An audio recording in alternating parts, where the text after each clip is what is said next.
ஓம் ஸ்ரீ கிருஷ்ணாய பரமாத்மனே நமஹ. த்ரிபாகம் படமானஸ்து த்ரிபாகம் படமானஸ்து கங்கா ஸ்நானஃபலம் லபேத் கங்கா ஸ்நானஃபலம் லபேத். ஷடம்ஷம் ஜபமானஸ்து ஷடம்ஷம் ஜபமானஸ்து सोमयागफलं लभेत् सोमयागफलं लभेत्. एकाध्यायं तु यो नित्यं एकाध्यायं तु यो नित्यं पठते भक्तिसंयुतः पठते भक्तिसंयुतः रुद्रलोकमवाप्नोति रुद्रलोकमवाप्नोति गणो भूत्वा वसेच्चिरम् गणो भूत्वा वसेच्चिरम्. பகவான் சொன்னார், 18 அத்தியாயங்களையும் நாள்தோறும் பாராயணம் செய்பவர் ஞான சித்தியை பெறுவார். 9 அத்தியாயங்கள் பாராயணம் செய்பவர் கோதானம் செய்த பலனை அடைவார். ஒவ்வொரு நாளும் கோதானம் செஞ்சா எப்படி இருக்கும் நினைச்சு பாருங்க, அப்படி ஒரு பலன்.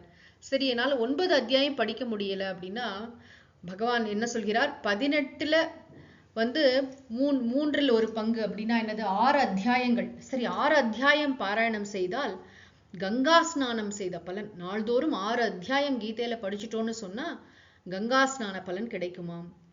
இல்ல 18ல 6ல ஒரு பங்கு ஷடம்ஷம் அப்படின்னா எவ்வளவு, 3 அத்தியாயங்கள். என்னால 3 அத்தியாயம் தான் பாராயணம் பண்ண முடியும். தினம் 3 அத்தியாயமா படிச்சா ஒரு வாரத்திலேயே முடிச்சுடலாம் நம்ம. அப்படி சில பேர் படிப்பாங்க. 3 அத்தியாயங்கள் ஒரு நாளைக்கு படிச்சா சோமயாகம் செய்த பலன். சோமயாகம்லாம் நம்ம ரொம்ப கஷ்டமான யாகம், எல்லாரும் செஞ்சிட முடியாது. அதற்கு நிறைய நியமங்கள்லாம் இருக்கு. சோமயாகம், கங்கா ஸ்நானம், கோதானம், இது போன்ற பெரிய பெரிய புண்ணியங்கள்லாம் நமக்கு கிடைக்கும்னு பகவான் சொல்கிறார். ரொம்ப முக்கியம். இந்த புண்ணியங்களின் பலனாக நமக்கு என்ன கிடைக்கணும்? சித்த சுத்தி, மன தூய்மை, மன ஒருமுகப்பாடு. இதெல்லாம் அந்த கீதை பாராயணம் நமக்கு அருளும். நமக்கு இந்த பலன்ல பெரிய தாற்பயம் கிடையாது. நம்ம எதற்காக இந்த கீதா மகாத்மியத்தை படிக்கிறோம்னு சொன்னா, நமக்கு பாராயணத்துல ஒரு ஸ்ரத்தை வரணும், இதுல ஒரு ருச்சி இருக்கணும். தினம் நான் கொஞ்சமாவது கீதை பாராயணம் பண்ணுவேன். சுவாமிஜி சொல்லுவாங்க, இந்த கீதை ஸ்லோகங்கள் எல்லாம் நன்றாக மனப்பாடம் செய்து தியானம் செய்தால், அதாவது மானச பாராயணமாக செய்தால் அதற்கு ரொம்ப அதிர்ஷ்ட சக்தி உண்டு. மனசுல இப்ப நமக்கு மனப்பாடமா இருக்கு, ஒரு அத்தியாயம் மனப்பாடமா இருக்குன்னு சொன்னா அது அப்படியே மனசுல தியானம் செய்கிறது. வாய் விட்டு சொல்லாம மனசால தியானம் செய்கின்ற அளவுக்கு நமக்கு உதவி செய்யும். எது? தினசரி பாராயணம். அதற்காக தான் 18 அத்தியாயம் அல்லது 9, அதுல 6 இல்லைன்னா 3, எப்படி குறைச்சிட்டே வராரு பாருங்க. சரி, எனக்கு அவ்வளோலாம் முடியாது, ஒரே ஒரு அத்தியாயம் தான், 15 நிமிஷம் 20 நிமிஷம் தான் டைம் இருக்கு, ஒரு அத்தியாயம் தான் என்னால படிக்க முடியும். கீதையிலே பார்த்தா பெரிய அத்தியாயங்கள்னு சொன்னா 2வது அத்தியாயம் 18வது அத்தியாயம், அதுலதான் 70க்கும் மேற்பட்ட ஸ்லோகங்கள் இருக்கு. 11 கொஞ்சம் பெருசா இருக்கும். பாக்கி எல்லா அத்தியாயமுமே 30 ஸ்லோகங்கள் 40 ஸ்லோகங்கள் அவ்வளவுதான் இருக்கும். நம்ம படிச்சோம்னா நிச்சயமா ஒரு 10-15 நிமிஷமே அதிகம் ஒரு அத்தியாயம் பாராயணம் செய்வதற்கு.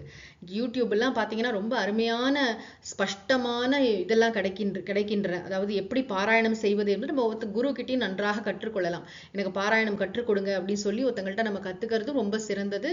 நம்மளா இதை படிச்சு ஒவ்வொரு நாளைக்கு ஒரு அத்தியாயம் படிக்கிறோம் அப்படின்னு சொன்னா என்ன கிடைக்கும்னா, ருத்ரலோகத்தை அடைவான். ருத்ரலோகத்துல போய் ருத்ர கணங்கள்ல ஒருத்தராக நீண்ட காலம் வசிப்பான் அப்படின்னு சொல்றார். பகவான் கிட்ட இருக்கிறது எவ்வளோ பெரிய பாக்கியம். சிவபெருமானுடைய ருத்ரலோகத்துக்கு போறதுங்கிறது சாதாரண விஷயமா இப்படி சாஸ்திரங்கள்ல உயர்ந்த புண்ணியங்கள் என்று எவையெல்லாம் சொல்லப்பட்டிருக்கின்றனவோ அந்த புண்ணியங்கள்லாம் நமக்கு கிடைக்கும்.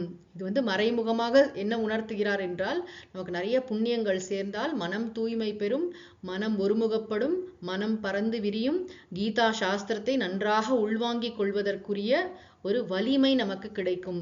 இந்த கீதா சாஸ்திரம் மட்டும் நம்முடைய மனசுல ஒரு ஆழ் மனசுக்கு போய்விட்டது, நன்றாக அதுல நிலை பெற்று விட்டதுன்னு சொன்னா அதற்கப்புறம் வாழ்க்கையில ஆனந்தம் ஆனந்தம் ஆனந்தம் தான். அதற்குத்தான் இவ்வளோ ப்ரிப்பரேஷன். பகவான் வாராக புராணத்துல சொல்கின்றார் கீதை பாராயணத்தோடைய மகிமை என்ன அப்படின்னு. இதை நம்ம சரியான கோணத்துல நம்ம புரிஞ்சுக்கணும். அடுத்த விஷயங்களை அடுத்த பகுதியில் காண்போம். ஓம் சாந்தி சாந்தி சாந்தி.